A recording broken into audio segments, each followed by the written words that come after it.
வணக்கம் and welcome to Diamond Home Appliances வழங்கும் ருசிக்கலாம் வாங்க. ஃப்ரைடேனாலே கிட்டத்தட்ட வீக்கெண்ட் மோட் ஸ்டார்ட் ஆயிடுச்சு அப்படின்னு சொல்லலாம். இந்த வீக்கெண்டுக்கு என்ன சமைக்கலாம், இல்லை இன்னைக்கு ஃப்ரைடே ஈவினிங் நைட் போல கூட அதை ஸ்பெஷலாக சமைச்சு நல்லா சுட சுட சாப்பிட்டா நல்லா இருக்கும் நீங்கள் யோசிச்சுட்டு இருப்பீங்களா? அந்த திங்கிங் எங்களுக்கு புரிஞ்சிருச்சு. அதுக்காக தான் ஒரு ஸ்பெஷலான ரெசிபியோட நமக்காக காத்துட்டு இருக்காங்க யோகாம்பாலம்மா. உங்க நிகழ்ச்சிக்கு வெல்கம் பண்ணலாம். வணக்கம்மா. வணக்கம்டா. எப்படி இருக்கீங்க? நல்லா இருக்கேம்மா. ஓகே, மண்டே எபிசோட் பார்த்து அந்த ரெசிபியை ட்ரை பண்ணி நல்லா சந்தோஷமா இருப்பாங்க. ஃப்ரைடே வீக்கெண்ட் டபுள் ஸ்பெஷல், அதனால என்ன பண்ண போறீங்க? ஸ்வீட் ஒன்று பண்ணலான்னு இருக்கேன். அசோகா அல்வான்னு சொல்லுவாங்க. பைத்தம்பருப்பு வச்சு பண்ணுற ஸ்வீட்டு. ஸ்நாக்ஸ் என்னன்னு கேட்டீங்கன்னா அவலை வச்சு ஒரு வடை. அவலில் வடை. ஓகே, ரொம்ப சாஃப்டாகவும் இருக்கும், கிறிஸ்பியாகவும் இருக்கும், ரொம்ப டிஃப்ரெண்ட்டாக டேஸ்டியாக இருக்கும். ஸோ இன்ஸ்டண்ட்டாகவும் செஞ்சிடலாம். ஆமாம், உளுத்த பருப்பு ஊற வச்சு அப்படிலாம் இல்லாமல் ஈஸியாக பண்ணிடலாம். ஸோ நம்ம ஃபஸ்ட்டு ஸ்வீட் பண்ணிடலாம். நெய் கொடுத்துருவோம்.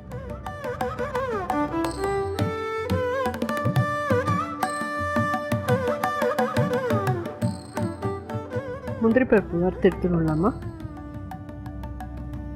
ஆக்சுவலி மாமியோட ஸ்பெஷல் என்னன்னு பார்த்தீங்கன்னா, நல்லா சமைச்சு முடிச்சிட்ட பிறகு கடைசியாக இன்னொரு கரண்டி எடுக்கணும், அதில் நம்ம முந்திரி பருப்பு ஃப்ரை பண்ணணும், இன்னொரு வெசல் யூஸ் பண்ணணும், அது கிடையவே கிடையாது.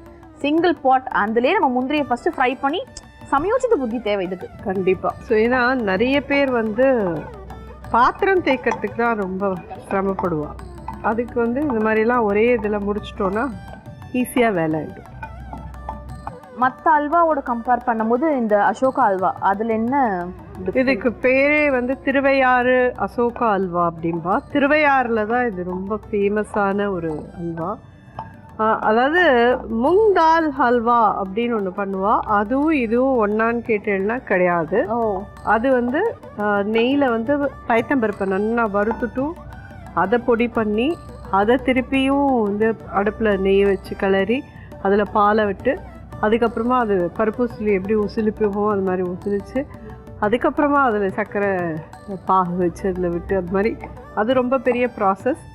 அப்படி இல்லை, இது ரொம்ப ஈஸியாகவே பண்ணலாம், ரொம்ப டேஸ்டியாகவும் இருக்கும். சேம் இன்க்ரீடியன்ட், அது மூந்தால் அல்வா, இது அசோகா அல்வா. சிம்பிளாக ஈஸியாக பண்ணலாம் அப்படின்னு சொல்லியிருக்காங்க. எப்படி நம்ம படிப்படியாக தெரிஞ்சுக்கலாம். முங்தால் ஹல்வாவில் நம்ம கோதுமை மாவுலாம் ஆட் பண்ண மாட்டோம். இதுக்கு கோதுமை மாவு ஆட் பண்ணுவோம். கோதுமை மாவு தான். ஆமாம், இந்த நெய்லேயே நல்லா ஒரு டேபிள் ஸ்பூன் கிட்டக்கு கோதுமை மாவு போட்டுருக்கோம். இதை நல்லா வறுத்துடணும் இந்த நெய்யில்.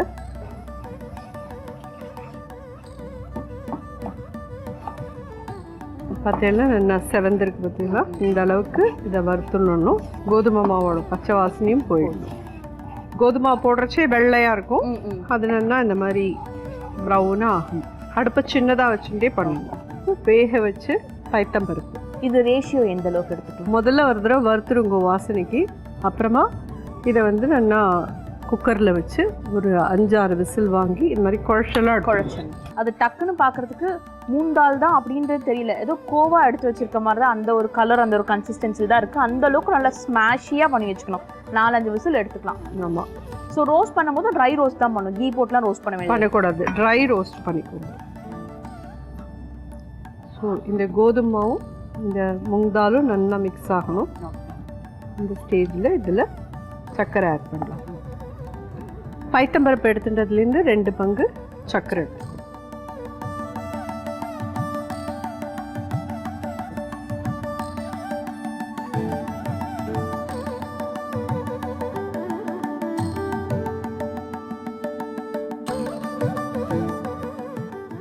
கொஞ்சம் அதில் கேசரி கலர் ஜஸ்ட் ஒரு சின்ன பிஞ்ச் போடுறேன்.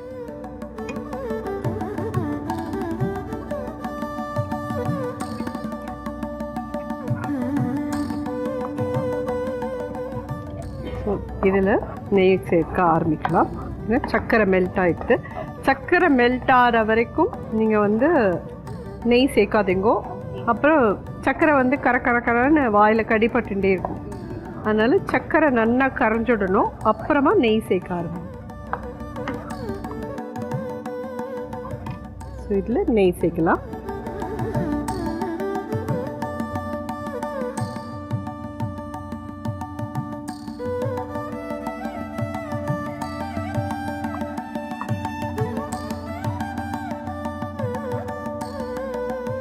உங்கள் வீட்டில் நீங்கள் ஜென்ரலாக எல்லாமே சூப்பராக சமைக்கிறீங்க, எல்லாமே நல்லா இருக்கும், எல்லாமே சாப்பிடுவாங்க. ஓகே, அதை தாண்டி இது செஞ்சு தாங்க அடிக்கடி உங்களை கேட்டு நச்சரிக்கக்கூடிய ஒரு டிஷ்னா என்ன?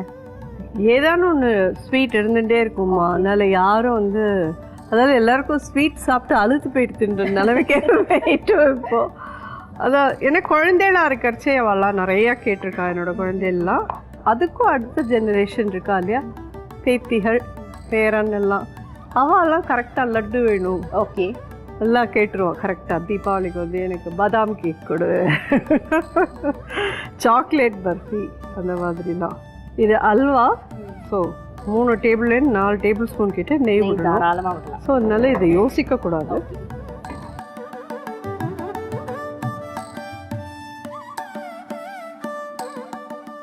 ஸோ இது தயாராகிடுது. இதில் ஏலக்காய் பொடி ஆட் பண்ணலாம்.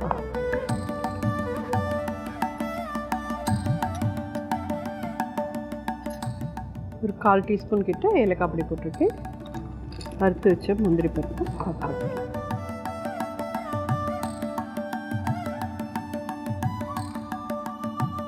ஸோ ஜோரான அசோகா அல்வா தயாராக. ஃபுல்லாக பயத்தம்பருப்பு, ஜஸ்ட்டு நம்ம 1 டேபிள் ஸ்பூன் கிட்ட கோதுமை போட்டுருக்காங்க. இது ரெடி ஆகிடுது. அசோகா அல்வா கம கமன்னு மாமி பாஷையில் சொல்லணும்னா ஜோராக தயாராகிடுச்சு. கமன்னு ஜோராக அசோகா அல்வா தயாராகி அங்கே வெயிட்டீஸில் இருக்குது. அடுத்து நம்ம பார்க்க போகிறது என்னன்னு பார்த்தீங்கன்னா, இன்ஸ்டண்ட்டாக செய்யக்கூடிய அவல் வடை. அவல் கொடுத்துருங்கம்மா. அவல் நல்லா ஊற வச்சுருக்கா.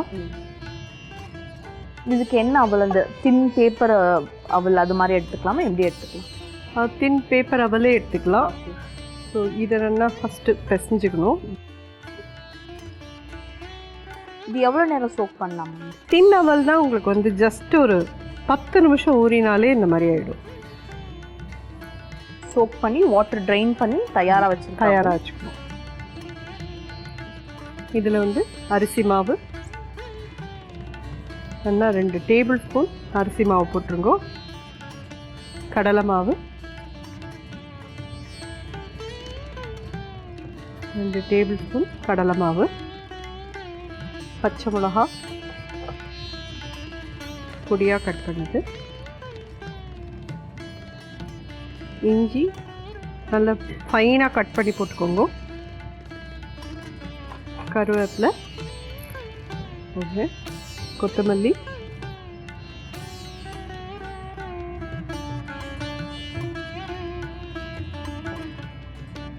சீரகம்,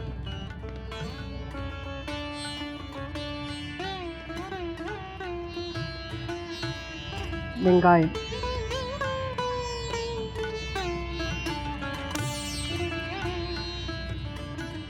தயிர்,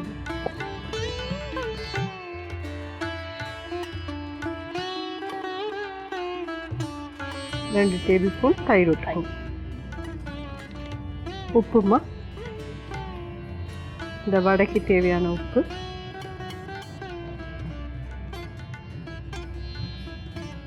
இது எல்லாத்தையும் நல்லா மிக்ஸ் பண்ணிப்போம்.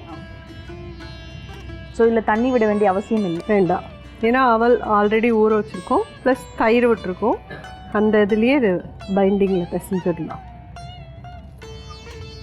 ஸோ இதில் வேணும்னா நம்ம கொஞ்சம் கேரட் துருவி போடுறது அது மாதிரி ஏதாவது பண்ணிக்கலாமா? அதெல்லாம் உங்களுடைய சௌரியம். வேணும்னா நீங்கள் கேரட் துருவி போட்டுக்கலாம்.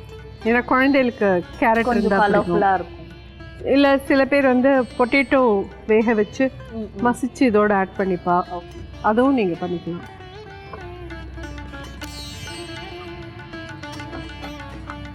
ஸோ இன்ஸ்டண்ட்டாக கிறிஸ்பியாக ஏதாவது ஒன்று சமைக்கணும் அப்படின்னு நினைக்கும் போது இது தாராளமாக பண்ணலாம். கிளைமேட் கொஞ்சம் சில்லுன்னு இருக்குது, மழை பெஞ்சிட்ருக்கு, கொஞ்சம் ஹெல்த்தியாக கொடுக்கணும், டக்குன்னு சமைக்கணும் அப்படின்னு நினச்சா வீட்டில் அவள் இருந்துச்சுன்னா 10 மினிட்ஸ் ஊற வச்சு பட்டாப்பட்டுன்னு பண்ணி கொடுத்துடலாம். இது இப்போ பிசைஞ்ச பிறகு இவ்வளோ நேரம் அது கொஞ்சம் அதெல்லாம் ஒன்றுமே இல்லை, டிரெக்டாக வடையை தட்டிடலாம். ஆனால் வந்து நம்ம தட்டி வச்சுக்கலாம். ஓகே, தட்டி வச்சுட்டு அழகாக நம்ம போட்டு எடுத்துக்கலாம். எப்பயும் எனக்கு வரக்கூடிய இன்னொரு டவுட், இது மாதிரி பேட்டர் நம்ம வச்சுருக்கோம், நிறைய செஞ்சுட்டோம், நாளைக்கும் இது செஞ்சு கொடுக்கலாம் அப்படின்னு நினைக்கும்போது இது ஃப்ரிட்ஜில் ஸ்டோர் பண்ணலாமா? இது ஆல்ரெடி இன்ஸ்டன்ட் ரெசிபி, ஸ்டோர் பண்ணால் ஏதாவது நீட்டு போயிடும். இதெல்லாம் எண்ணெய் குடிக்கும் எக்கச்சக்கமாக. ஸோ இதை நல்லா பிசைஞ்சிட்டோம். பேட்டர் வந்து இந்த மாதிரி வடை மாவு பேட்டருக்கு வரணும்.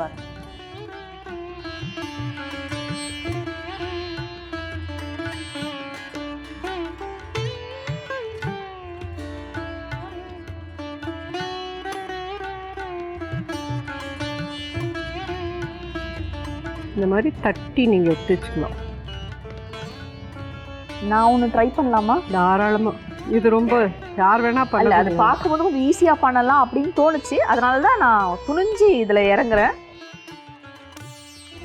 ஃபஸ்ட் கொஞ்சம் எடுத்துட்டு நல்லா ஷேப் பண்ணிக்கோங்க. ரவுண்ட் பண்ணிட்டு தட்டிட்டு ஒரு ஓட்டை தான் எண்ணெய் காஞ்சிட்டு போடலாம். Very good. நீங்கள் இதுக்கு முன்னாடி எபிசோட்ஸ்லாம் வந்துட்டு தண்ணி தொட்டு போட்ட மாதிரி இது போட வேண்டிய அவசியம் வேண்டாம். உங்களுக்கு கை ரொம்ப ஸ்டிக்கியாக இருக்கு அப்படின்னா வாஷ் பண்ணிக்கிறது மட்டும் வச்சு.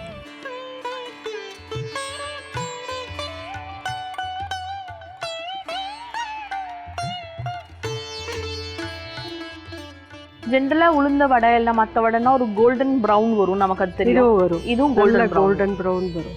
அந்த அளவுக்கு வறுத்துடுங்க.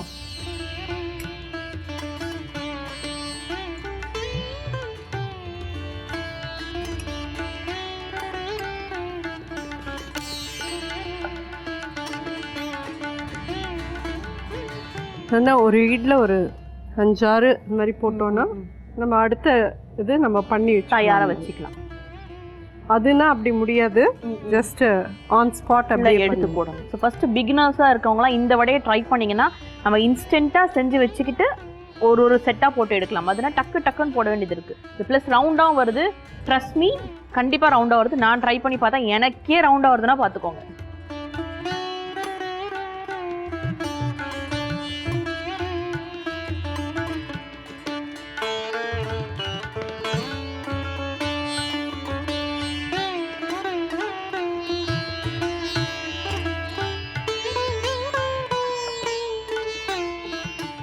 ஸோ அடுத்த எடுக்க வேணுங்கிற அளவுக்கு வடையை ரெடியாக தட்டி வச்சுட்டோம். எல்லாத்தையுமே நீங்கள் அது மாதிரி பண்ணி ஒரு தட்டில் வச்சு எடுத்துன்னு விடலாம். அப்புறம் மெதுவாக ஒரு இதுவாக போட்டு பண்ணி எடுத்துக்கலாம். இது பார்க்குறதுக்கு நல்லா திக்காக இருக்கிறதுனால கேட்குறேன், இது ஷாலோ ஃப்ரை டிக்கா மாதிரியும் பண்ணலாமா? பண்ண முடியாது. வடைங்கிறது இது மாதிரி டீப் ஃப்ரை பண்ணிடனா தான் நல்லா. அது நீங்கள் அவல் கட்லெட் அது நீங்கள் ஷாலோ ஃப்ரை பண்ணிடலாம், அது நல்லா. அதுவும் பண்ணலாம், அது விரைவில் பண்ணலாம். அடுத்தடுத்த எபிசோட்ஸ் நீங்கள் வெயிட் பண்ணுங்கள். அவள் கட்லெட் வரதுக்கும் நிறைய சான்சஸ் இருக்குது. நல்ல இந்த மாதிரி பபிள்ஸ் எல்லாம் அடங்கிடும். அட் த சேம் டைம் நல்ல இந்த மாதிரி கோல்டன் கலர். இன்னும் கொஞ்சம் இதாகணும். ரொம்ப டேஸ்டியாக ரொம்ப ரொம்ப நல்லா இருக்கும். சுட சுட பண்ணிவிட்டும் சுட சுட கெச்சப் போட தொட்டுண்டு சமகால் அவ்வளோதான். அதான் வச்சுருந்தேன்னா கொஞ்சம் கஷ்டமாக இருக்கும். இல்லை, இது மாதிரி சுட சுட சுடுற போது டக் டக் டக் டக்குன்னு அங்கே ஒரு பக்கம் ஓடிட்டே இருக்கும், ஒரு பக்கம் சுற்றி எடுத்துகிட்டே. அதே தான். ஜென்ரலாக இது மாதிரி வடை போடும் போது ரொம்ப பைப்பிங் வாட் ஆகிடுச்சு, ரொம்ப கொதிக்குது, என்னென்னா சிம்மில் வைக்கலாம், ஐ பண்ணலாம், அப்படி பண்ணலாமா, இல்லை கான்ஸ்டண்ட்டாக ஒரே ஹீட் மெயின்டைன் பண்ணுறது அவசியம்? வடைக்கெல்லாம் முதல்ல எப்பயுமே முன்னாடி போடுறச்சே நல்ல சூடாக இருந்தால் தான் நல்லா வரும். அது நல்ல சூடாக இருக்கிறச்சே போட்டுட்டு அதுக்கப்புறம் சின்னது பண்ணிவிடுவாங்க. நல்லா கோல்டன் ப்ரௌனாக வந்துருச்சு வடை. அசோகா அல்வா செய்ய தேவையான பொருட்கள்: வேக வைத்த பாசிப்பருப்பு, கோதுமை மாவு, சர்க்கரை, கேசரி கலர், நெய், முந்திரி, ஏலக்காய் தூள். பாசிப்பருப்பு ஒரு கப் எடுத்து அது நல்லா வறுத்துட்டு குக்கரில் வச்சு ஒரு 3-4 விசில் வாங்கி நல்லா குழச்சி எடுத்துக்கோங்க. ஒரு கடாயில் நல்லா நெய் 2 டேபிள் ஸ்பூன் விட்டு முந்திரி பருப்பை வறுத்து எடுத்துட்டு அதுலேயே கோதுமை மாவு 1 டேபிள் ஸ்பூன் போட்டு நல்லா வாசனை வர செவக்க வறுத்துக்கோங்க. அதுலேயே வேக வச்ச பைத்தம்பருப்பையும் சேர்த்து நல்லா மிக்ஸ் பண்ணுங்க. அது ரெண்டும் நல்லா மிக்ஸ் ஆன அப்புறமா பைத்தம்பருப்புலேருந்து 2 பங்கு சர்க்கரை சேருங்க. சர்க்கரை நல்லா கரைஞ்சு எல்லாம் ஒன்னா சேர்ந்து கொதிக்க ஆரம்பிச்சதும் அதுல கேசரி கலர் போட்டு எல்லாம் கொஞ்சம் நல்லா கெட்டியானதுக்கு அப்புறம் நெய் சேர்த்து நல்லா ஒரு 3-4 டேபிள் ஸ்பூன் தேவையா இருக்கும். அது சேர்த்து கலரிட்டு கடைசியா மேல ஏலக்காய் தூளும் முந்திரி பருப்பும் சேர்த்து கலரி எடுத்தேன்னா ஜோரான அசோகா அல்வா தயார். அவல் வடை செய்ய தேவையான பொருட்கள்: அவல், அரிசி மாவு, கடலை மாவு, பச்சை மிளகாய், இஞ்சி பொடியாக நறுக்கிறது, கருவேப்பிலை, கொத்தமல்லி, சீரகம், வெங்காயம், தயிர், உப்பு, எண்ணெய் பொரிக்கிறதுக்கு. அவலை நல்லா ஒரு 1/2 hour நல்லா களைஞ்சு தண்ணி கொட்டிட்டு கொஞ்சம் தண்ணி விட்டு ஊற வச்சிருங்க. அந்த அவலை நல்லா தண்ணி வடிகட்டிட்டு ஒரு பாத்திரத்தில் எடுத்து நல்லா பிசைஞ்சிருங்க. அதுலேயே 2 டேபிள் ஸ்பூன் அரிசி மாவு, 2 டேபிள் ஸ்பூன் கடலை மாவு, பச்சை மிளகாய் உங்களுக்கு காரத்துக்கு தேவையான மாதிரி, இஞ்சி ஒரு சின்ன பீஸ் பொடி பொடியா நறுக்கி, கருவேப்பிலை, கொத்தமல்லி, சீரகம் ஒரு 1/2 டீஸ்பூன், வெங்காயம் 1 பெருசா பொடியா நறுக்கினது, 2 டேபிள் ஸ்பூன் தயிர், உப்பு இதெல்லாம் சேர்த்து நல்லா ஒண்ணா பிசைஞ்சிடுங்க. பிசைஞ்சிட்டு வடை மாதிரி நல்லா தட்டி சூடான எண்ணெயில போட்டு பொரிச்சு எடுத்தேன்னா ஜோரான அவல் வடை தயார். அசோகா அல்வா அவல் வடையுண்டா. அசோகா அல்வா அவல் வடை ஒன்று மிஞ்சின டேஸ்ட்டாக இருக்கும்னு நினைக்கிறேன். ஸ்மெல் அமேசிங்காக இருக்குது. இப்போ சாப்பிட்டு பார்ப்போம்.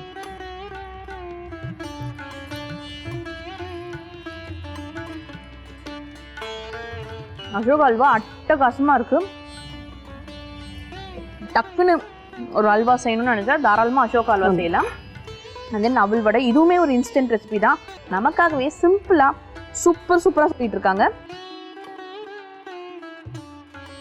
ரொம்ப ரொம்ப கிறிஸ்பியாக சூப்பராக இருக்குது. இதுக்கு முன்னாடி மாமி செஞ்ச வடைகள் நான் சாப்பிட்ருக்கேன்.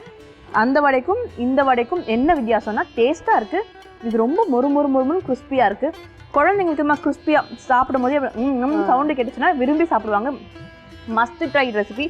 நான் ஆல்ரெடி சொன்ன மாதிரி வீக்கெண்டுக்கு கெஸ்ட் வராங்க அப்படின்னு சொன்னால் நீங்கள் தாராளமாக செஞ்சு அப்படியே பாராட்டு மழை உங்களுக்கு வந்துட்டே இருக்கும். அதில் நீங்கள் நனையலாம். தேங்க்யூ ஸோ மச் மாமி. ஒன்ஸ் அகேன் ஒவ்வொரு நாளும் சொல்கிற மாதிரி எங்களுக்கு ஒண்டர்ஃபுல்லான ரெசிபி செஞ்சு கொடுத்துருக்கீங்க. நன்றி. தேங்க்யூ. ஸோ கண்டிப்பாக இந்த ரெசிபி நீங்கள் வீட்டில் ட்ரை பண்ணி பாருங்கள். இதே போல் வேற ஒரு இன்ட்ரெஸ்டிங் ரெசிபியோடு உங்களை நான் திரும்ப சந்திக்கிறேன். And this is me Krithika and Yogambal மாமி telling bye from you all. நீங்கள் பார்த்துட்டு இருக்கிறது டைமண்ட் ஹோம் அப்ளையன்சஸ் வழங்கும் ருசிக்கலாம் வாங்க. நன்றி, வணக்கம். ருசிக்கலாம் வாங்க பரிசு போட்டிக்கான கேள்வி. இன்றைய நிகழ்ச்சியில் பைத்தம்பருப்பு எடுத்த அளவில் சர்க்கரை எவ்வளவு அளவு எடுக்க வேண்டும் என திருமதி யோகாம்பாள் சுந்தர் அவர்கள் கூறினார். இந்த கேள்விக்கான சரியான பதிலை 15 நிமிடத்திற்குள் அனுப்பும் முதல் 10 நபர்களில் ஒரு நபருக்கு டைமண்ட் ஹோம் அப்ளையன்சஸ் வழங்கும் ஒரு பரிசு காத்திருக்கிறது.